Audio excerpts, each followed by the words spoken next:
Good evening, everyone. System Chalk here with what I believe is the 13th episode of Cultist Simulator, the bright young thing playing as David Ellison. I want to focus on the gameplay as much as I can, but I should let you know it has been an adventure getting these episodes to you, and a number of settings have likely changed on my computer. So I can't do that much for videos that are recorded in advance, but if there is something that has changed in terms of the quality, particularly with regards to audio levels, please do let me know inside of the comments. I should be able to fix them, but these are really difficult to identify at the time of recording. And sometime later in the month, I may be I had to do a computer upgrade, and then I had to undo the computer upgrade. I'm going to try and do that computer upgrade that I had originally intended to do later on in the month. But that's the reason why things are the way that they are. I'm going to try and focus on the game here, but it is one way that can give me a hand because I want to do the videos as well as I can. But I know there are some things that really I can only get audience feedback from.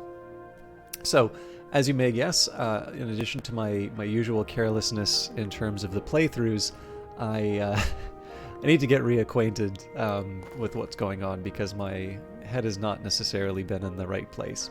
We're just wrapping up with the investigations, it looks like. Now, it does seem that I'm doing another painting. Oh yeah, well, I'm doing a painting here with 4 Mystique, so apparently I'm continuing on the investigation. We're finding new sites in the Shires. I haven't been touching the study verb, so I guess we'll be going on to another book. We're entering the White Door, no surprises there. And yeah, we're still generating more Mystique because we're talking about esoteric matters. So in this case, for whatever reason, I didn't really care about the investigation carrying on. The Stag Door Riddle, what are the words that make sacrifice sweet? So we have some work ahead of us, but it does seem to be in line with the works that we can touch on here. So one other thing that's worth considering, hang on, level 4. So yes, our Mantis Glimpse will allow us to fulfill Dr. Adim's commission. Debellus Murorum might also give us what we need for Count Jannings. So what we'll do is we'll translate and read the Orchid Transfigurations, then we'll move on to Debellus Murorum, Deoris. Then we'll do Gartsides and Magus von Brandt. And the reason for that is we just don't have any of the text that we need. And of course, I'm reading these sort of in anticipation of the works that I'll be getting from going on the different investigations, or different expeditions. But clearly, I will want to level up my followers. At the very least, I will want to turn them into believers and disciples rather than acquaintances. And of course, it makes a lot of sense to have the investigation dealt with before I start generating notoriety. So more book reading, more recruitment, and then I think we kind of go in full bore for the next batch of expeditions. So let's get on with it. The Orchid Transfigurations, Volume 1, a 16th century alchemical fever dream attributed to Robert Flood, frequently banned for the disturbing allure of its illustrations. This is in the original Latin. Lock the study door, the work begins.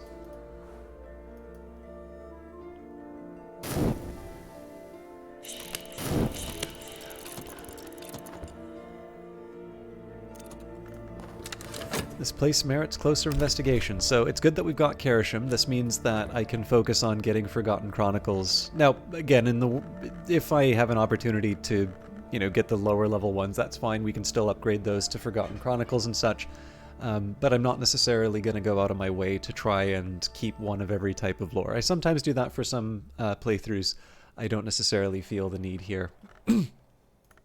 As far as exploration is concerned, we don't really need to worry about the Forgotten Chronicle now that we know what the Stag Door's riddle is, so we will work on the locations on the continent. Little wars, great intrigues, cryptic priesthoods, mystic crimes, all past now, but what traces did they leave? Now, it is worth remembering that we have a season of visions coming up in 54 seconds, so the trip to the Mantis may actually be costly for me in terms of the fascination that it generates. But we'll worry about that later. My recent work is considered notable. I've exhibited the latest paintings publicly. Surely someone will buy something. Now, in this case here, I think it makes a bit of sense for me to lay low as far as the painting's concerned. The staleness is still going to be something that I need to the staleness is one of the reasons. Mystique we're probably not going to run out of in time, but where normally I would just kind of fire off some extra passion to get rid of the staleness, we do have the danger of generating a fascination off of that. So I'm going to wait a little while for the Season of Visions to pass, then we'll try and get rid of the staleness. And in the meantime, we'll be able to deal with the Lantern Commission. So, this may be useful for a commission.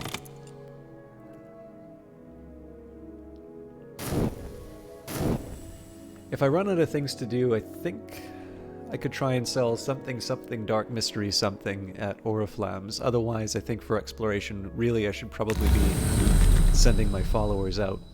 So another potential danger that we face, so restlessness doesn't really do that much for me. I could go to the Orchard of Lights or I could go to the Lodge of the Sage Knight.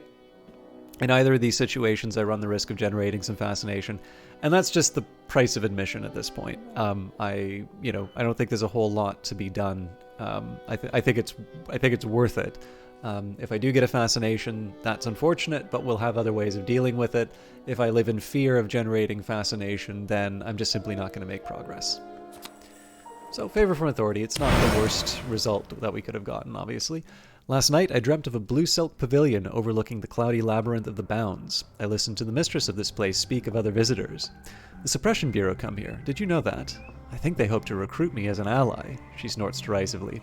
After what they tried to do to Christopher, but their folly is your fortune.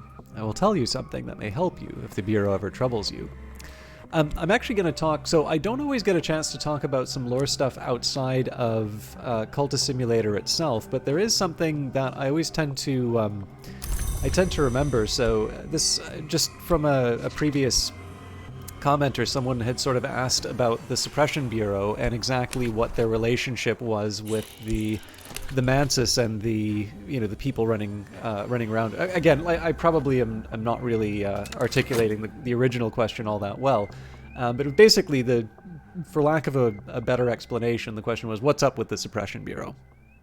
And obviously, from the White Door, at the very least, when you encounter Teresa, she does let you know that the Suppression Bureau at least are able to get past the White Door. The other thing is that it is worth remembering that there are works that you run into which clearly have been reviewed by the Suppression Bureau. It'll have certain notes stapled to it. There'll be, they're not necessarily going to let everything go through, but it's clear that it's not an organization that completely bars any kind of occult knowledge from going out into the world. Like to sort of figure out about this organization's role in the world of the secret histories, which again is now spanning multiple products.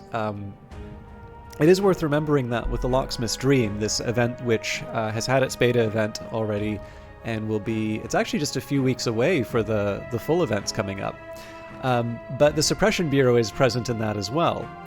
So there's the character of the investigator. They have their own special room. I think it's called the Moon and Hunter, I think? If you look on the website, it's pretty clear that it's there. And I don't recall, I seem to remember, it could be the blog or it could be the website, but it definitely gives the indication here that essentially the Suppression Bureau has more or less permitted the activities at Troen. That essentially there's sort of this institution that's been put in place, that there is some benefit that is realized by allowing these sponsors to send guests to this location. And while it's clear that the Suppression Bureau does feel that there are dangers that come from the secret world, it isn't something that necessarily has to be completely cut off. So again, it just makes it infinitely more interesting. Now, in the case of Cultist Simulator, the relationship with the Suppression Bureau is purely antagonistic, right? It may also be fair to say that I don't know if every single investigator winds up being a member of the Suppression Bureau or not, because there is the idea, I think the specific description here of hunters, was it the laws of civilization are younger than the laws of the hours, but they too sometimes require a sacrifice. This one is an agent of the law. So, for some reason, I had this impression that at least some of the original text for Cultist Simulator allowed that it wasn't necessarily it wasn't always just the Suppression Bureau, that there was, investigators, essentially maybe some of the people you would kind of consider to be the main characters of a lot of Lovecraft stories. It is actually not a bad definition. And again, because they wind up being sort of adversaries, because they investigate you, because there is the potential that you get locked away as a result, you see the Suppression Bureau as this purely antagonistic force, but that doesn't necessarily mean, it is worth remembering that the narrator of Cultist Simulator is an unreliable narrator, which is particularly weird because the narrator is you.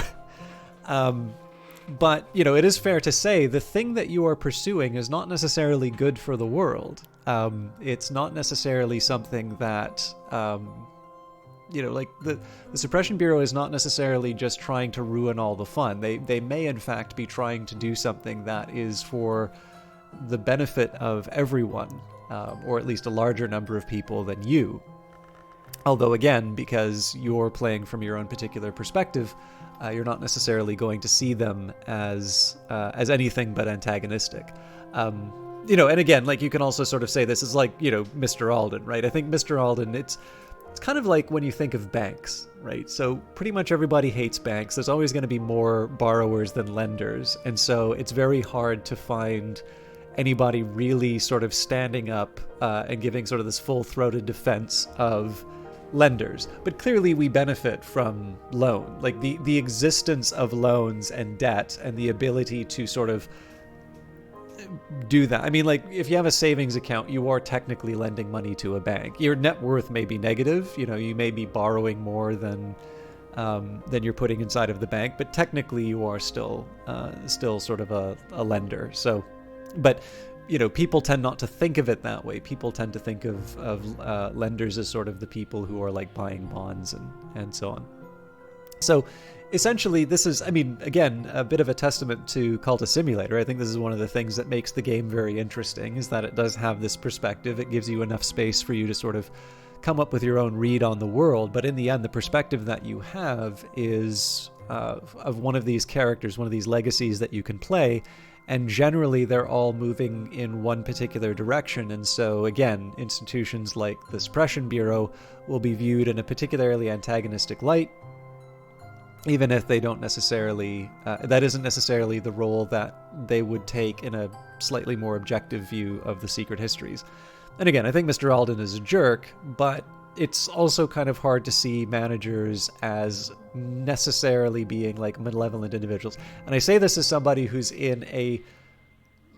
my direct manager is actually quite good. But long-standing viewers of the channel will know I am not the biggest fan of my workplace.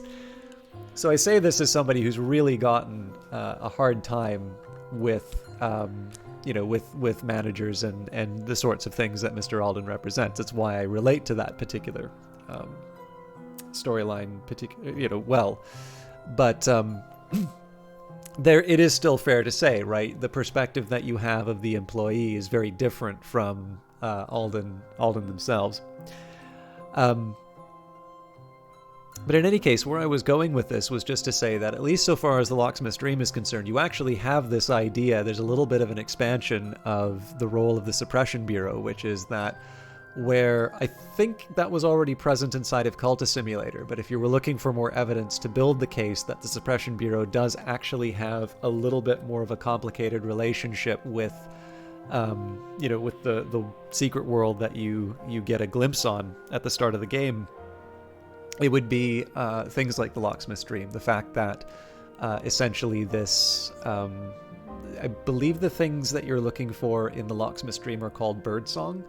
Birdsong is actually also referred to in Cultist Simulator. I think there's a book called it.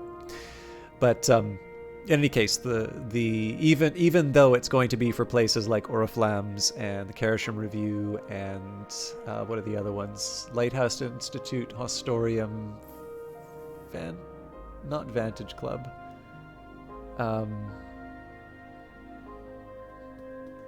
Endeavor Club. But yeah, so these are different organizations which have their own interests, and again, it's not necessarily, it's a little bit like when you have the idea of lobbyists in a government, right? I think a lot of people see lobbying as just essentially another form of corruption. That's probably not true. There's sort of, sorry, I realize I'm going heavy on controversial political ideas here. Like, it is fair to say that I think in a democratic government, you want people to be able to express their concerns to the government. And obviously, if you have a business, you have particular sets of interests at play. And you're also going to be very informed about the sorts of things that happen.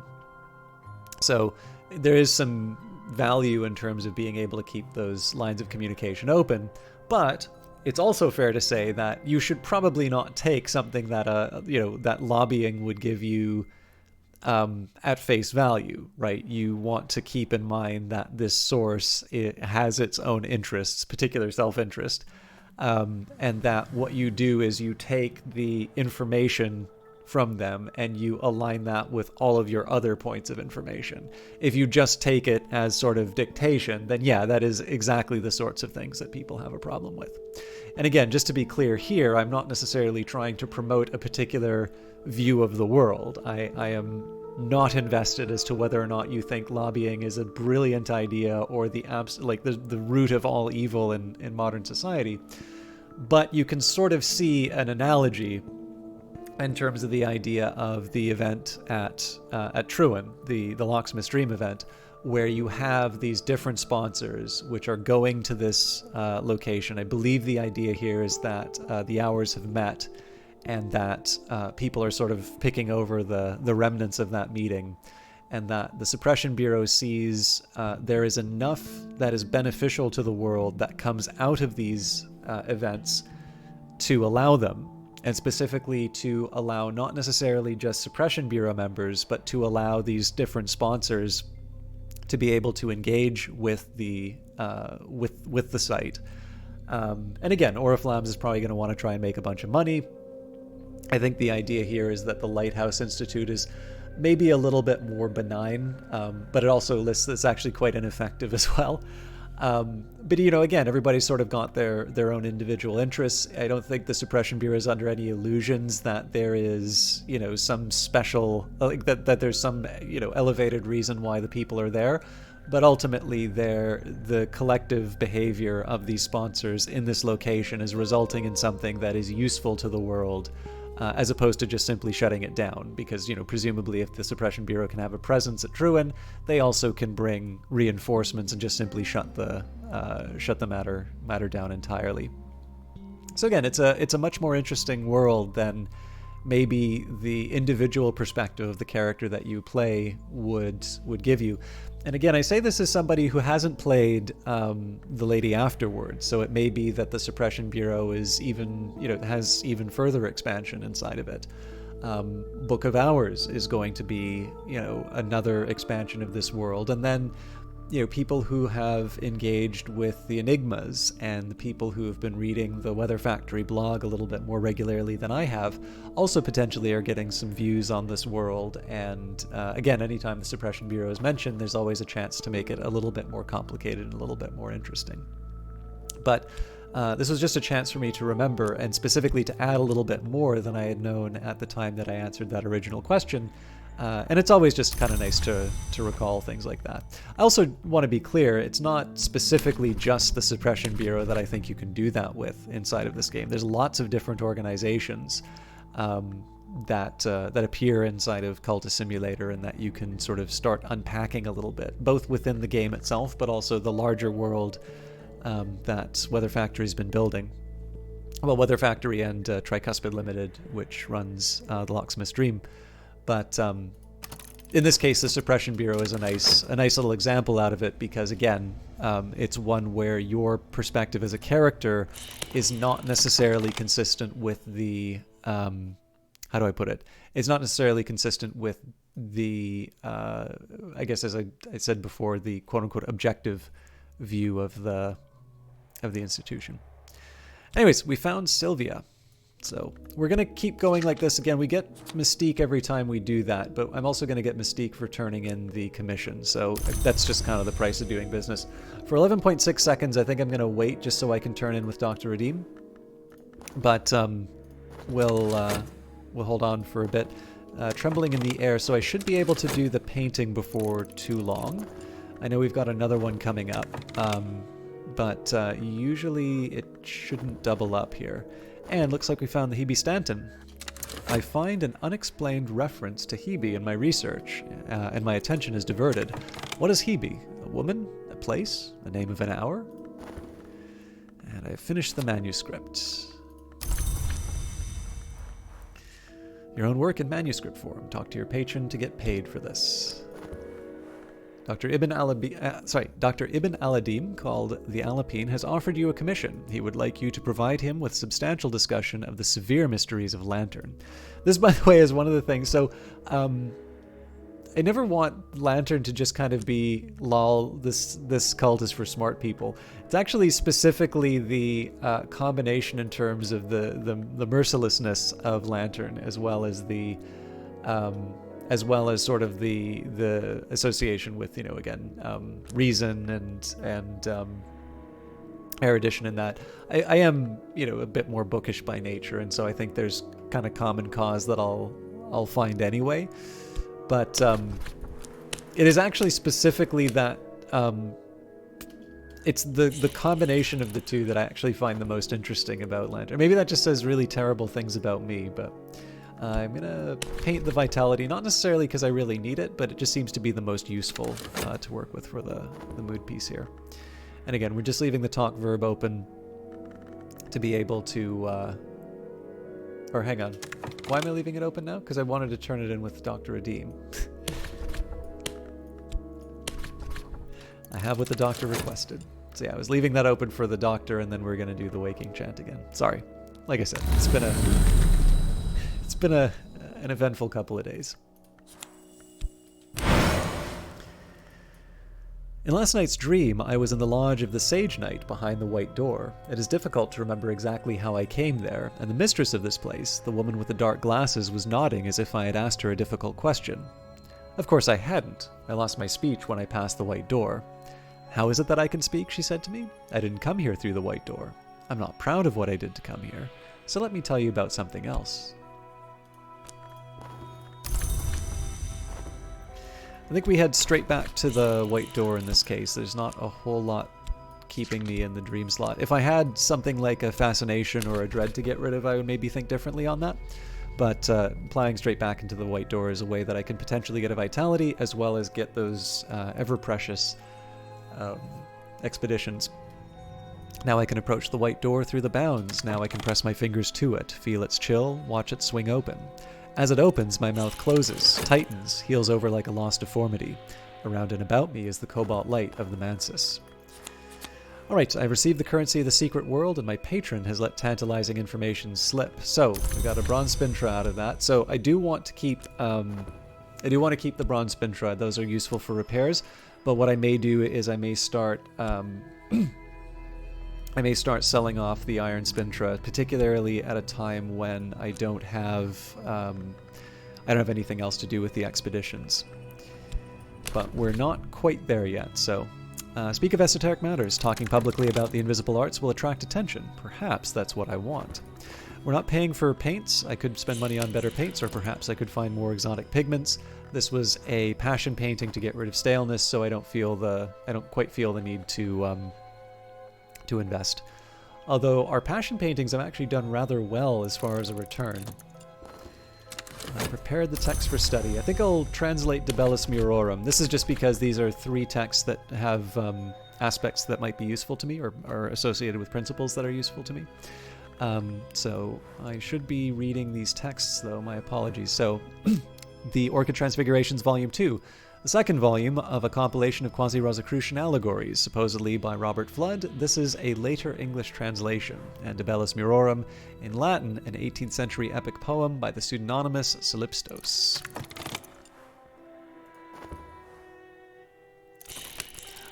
Alright, so we did get hit by the Fascination after all, but we did get hit by the second season of Visions after all. If we do have the Fascination, the Fleeting Reminiscence will clear it out, though.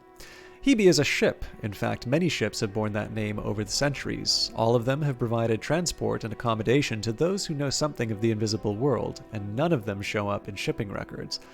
But I've learned that the steamer Hebe Stanton is docking soon in a grimy and unregarded port in a northern island. I could send someone to purloin unwatched occult luggage.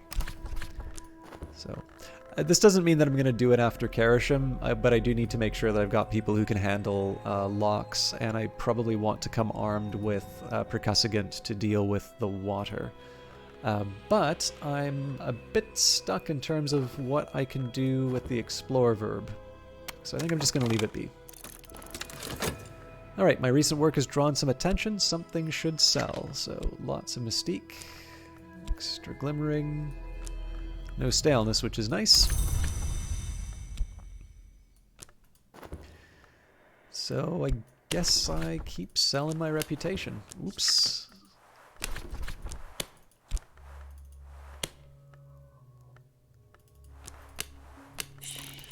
You never know, this might be a living.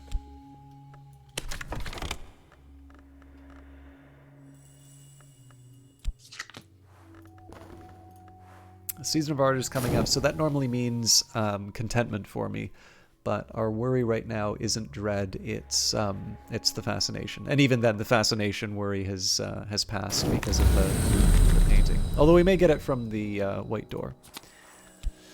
Okay, now this is something I might want to follow up on, just because now that we've got a decent knock influence. To be fair, actually, knock influence probably isn't the most important thing I need right now, but I do have the sunset right, so I might be able to make something out of this. Clouds part, walls creak, old wounds ache. Last night, in the great pavilion above the grey sprawl of the Bounds, a woman who called herself Teresa Gallagher sat on gilt-fringed cushions and offered me a horn cup of dream wine. The wine is imaginary, she explained, but the cup is not. To navigate the Mansus, one must understand the distinction. Perhaps one day you'll join me on the pilgrimage, or I'll join you. So here, let us share a secret. And her breath tickled my ear.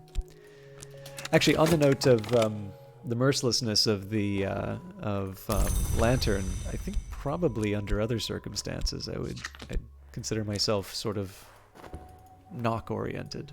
I don't know. The knock permits no seal and no isolation. It thrusts us gleefully out of the safety of ignorance. It's hard to turn that down, right? I know I occasionally say this. I think oddly enough, so this fascinates me because this seems so out of character for me. There seems to be a very good representation of Grail fanatics in my viewership. Now, you know, there's always going to be the selection problem, right? The people who want to speak up in chats or in comments, but you know, I think of some people. There's someone who I commissioned for the emotes for my Twitch channel, the Eyes of Sin, and they've been always very aligned with Grail, even though they're not actually a Cultist Simulator player, but they sort of did the personality test that Weather Factory put out early on in the life of Cultist Simulator, and they've always sort of identified with Grail. So despite the fact that I definitely do not really see a lot of alignment with my personal life in Grail, and I mean, again, so it's always fair to say that these are principles, these are intended to sort of be, principles behind the world that we know, and so as, we contain multitudes, there's always going to be a little bit of everything. Like, it's worth, if you ever feel like, well, I could never relate to Lantern, or I could never relate to Forge, you just need to take a look at the descriptions, right? Hunger, lust, the drowning waters. So, like, sure, you'll say, okay, so Grail's the Epicurean, the Epicurean group. Well, obviously the cult that you would align with it, and sure, right? It's not, but it is also worth remembering, right? When you think of wants, Grail's always there. if you look at this game, right? And this is where the principles become very interesting. It's not just the obvious stuff that you look for. So the lore is the obvious, and even the influences to a certain extent. But again, there's a reason why you'll have heart, lantern, and moth associated with health, reason, and passion. Erudition and glimmering, probably it's a little less surprising that they're going to share in the aspect of the principle of their sort of parent stat. But even things like dread, right? Dread having edge. So like essentially the idea here would be is if you ever feel hungry, you are participating in Grail. But with that in mind, right, there are going to be some principles that speak more closely to people than others.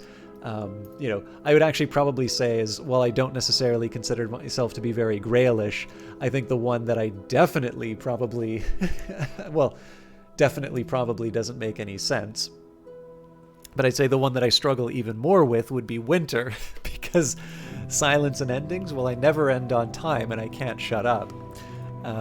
But Winter is the principle of silence, of endings, and those things that are not quite dead. And yet, we all experience endings. We all have felt winter. Feel winter particularly because I now live in Ontario rather than beautiful Vancouver. Perhaps another ending there. But there's lots of different fun ways to go through it. I suppose if you, and we'll end on this today. I'm sorry to kind of leave it on sort of a puffier note without doing a lot of extra gameplay. But it's I will admit I do enjoy. So there's sometimes just a little bit of fun that I have with the principles, and I think this kind of takes me back to when I first learned about Plato and the forms. And this wasn't actually university. But I do find whenever sort of Platonism comes up and whenever I'm thinking particularly of university, it's always sort of fun to sort of roll around the idea of forms in the back of your head. Because again, they're not always particularly well defined. There's a few different ways that you can sort of play around with it. I think this probably accounts for how some of the accounts that you will see in Neoplatonism seem quite different from the forms that you see in Plato. So I think Plotinus on beauty gives an account of beauty, which as far as he's concerned is following Plato, despite the fact it really seems, if you look at the text, to be like directly contradicted by some of the things that Plato writes. Now again, it's been a while since I've sort of been exposed to this stuff, as much as I would really enjoy sitting down with these works. I'll confess it's been a couple of years since I've read either. But it's kind of hard not to be faced with a concept like that and just sort of have some fun and think about it as like, okay, I see a computer monitor in front of me. It's like, well, is there the form of computer monitor, or is it participating in some things? Or maybe this just gives me an example of what a complete weirdo I am when I read these books. But in the case of Cultist Simulator, it is kind of fun to just imagine some of your own, particularly 21st century occurrences, because of course this takes place in the 1920s. Some of the encounters that you're going to have inside of this game are not necessarily things you would consider commonplace today, but it is kind of fun. So I don't know, I have a probably 3/4 full cup of tea in front of me. It's lukewarm now. Cup of water, a lot of papers beside me. It's actually my workplace is spick and span. My apartment is an absolute disgrace. There's some napkins, a bottle of hand sanitizer in front of me, a couple of monitors, and a microphone.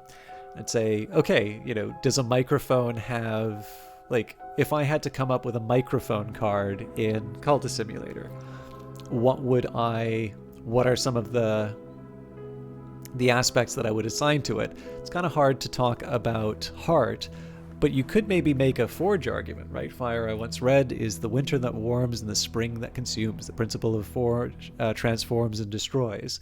So it's a tricky one, right? You don't necessarily think in terms of transformation and destruction. But I like when I think about the mechanics of how a microphone works and how, the sound is transmitted, particularly because this is a USB microphone. It's one that is actually doing the conversion into a digital signal on its own. So maybe it's specifically the USB one that does it. And of course, you could say, well, it's a creative object, right? I do all my videos with that. So it participates in Moth, the wild and perilous principle of chaos and yearning. And we tend to associate Moth more with creativity in this. And again, there's all sorts of different possibilities that you could get. And I think you probably learn a little bit about yourself in terms of how you line up different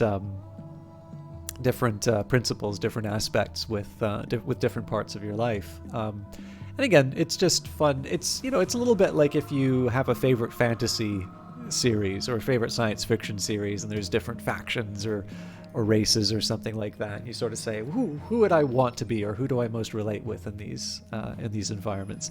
There's sometimes just fun little flights of fancy to go on. So if you're inclined to share which principle speaks most to you, or maybe you just want to say what you think a microphone is as far as